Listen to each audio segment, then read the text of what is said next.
Баршаңызға қайырлы күн, менің сүйікті көрермендерім. Бүгін біз сіздермен үй жағдайында осындай өте дәмді картофельный пюре дайындайтын боламыз. Ең бірінші қажетті картобымызды алып, сыртын ашып, осылай ыдысқа салып, қайнаған суымызды құйып, піскенше дейін қайнатып аламыз. Піспегендігін вилканың немесе пышақтың ұшымен осылай көреміз.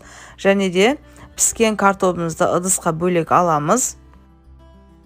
Бөлек ыдысқа салғаннан кейін үстіне сары майымызды саламыз. Менде жаңағы домашний сары май. Егер сіздерде домашний сары май болмаса, пайызы 82,5 пайызды сондай май қолдансаңыздар өте дәмді болып шығады.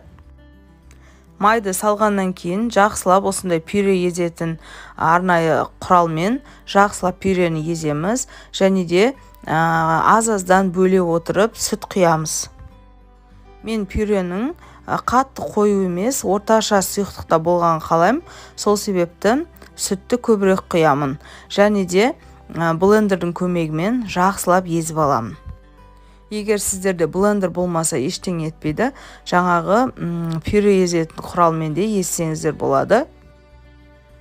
Пюремізді ыдысқа салып алдық. Енді өз қалауларыңыз бойынша әсемдесеңіздер болады. Мен осындай көкөністердің көмегімен әсемдедім. Дәл осы рецептпен міндетті түрде жасап көріңіздер. Өте дәмді, барлық отбасыларыңызға ұнайды деп сенемін. Міндетті түрде видеоға лайк басып, комментарий жазып, каналға тіркелмеген болсаңыз тіркелуді ұмытпаңыз. Сау болыңыздар.